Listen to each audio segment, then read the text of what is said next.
বন্ধুরা, আপনারা সবাই দেখছেন সরকারি সংবাদ ইউটিউব চ্যানেল। বন্ধুরা, আপনারা এই মুহূর্তে দেখছেন আজকের সারাদিনের সব থেকে বড় তাজা খবর, একদম বিগ ব্রেকিং নিউজ। বন্ধুরা, এই মুহূর্তে সবচেয়ে বড় খবর, শুভেন্দু ও নওশাদ পরিকল্পিতভাবে ঘটনাটা ঘটিয়েছে। ডিএম মঞ্চে আইএসএ বিধায়কের উপর হামলায় নয়াতত্ত্ব শওকতের, পুরোটাই সাজানো ও পূর্ব পরিকল্পিত।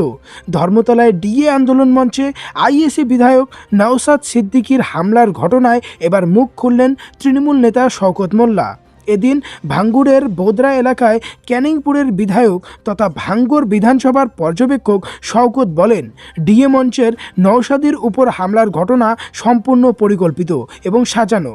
তিনি এদিন সাংবাদিকদের মুখোমুখি হয়ে জানান, নওশাদ সিদ্দিকীর টিআরপি বাড়ানোর জন্য বিজেপির সঙ্গে আইএসএফ সুপরিকল্পিতভাবে এমন ঘটনা ঘটিয়েছে। পাশাপাশি তার আরও দাবি, যেই যুবকের পরিচয় পাওয়া যাচ্ছে তিনি 2021 সালে শুভেন্দু অধিকারীর সঙ্গে বিজেপিতে যোগ দেন। বিজেপিতে যোগ দেওয়ার পর তৃণমূল কর্মীদের উপর অত্যাচার করতেন।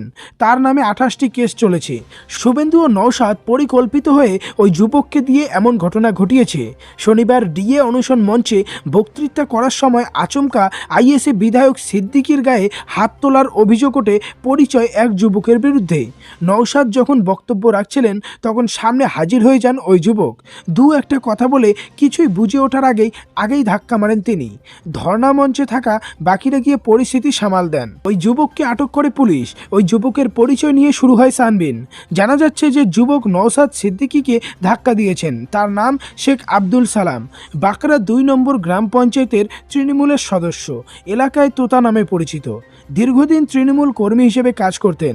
বিধানসভা নির্বাচনের আগে ওই যুবক বিজেপিতে যোগ দেন বলে জানিয়েছেন ওই পঞ্চায়েতের উপপ্রধান মেহের আলী। তবে তিনি যে এখন এই পঞ্চায়েতেরই সদস্য তা স্বীকার করে নিয়েছেন।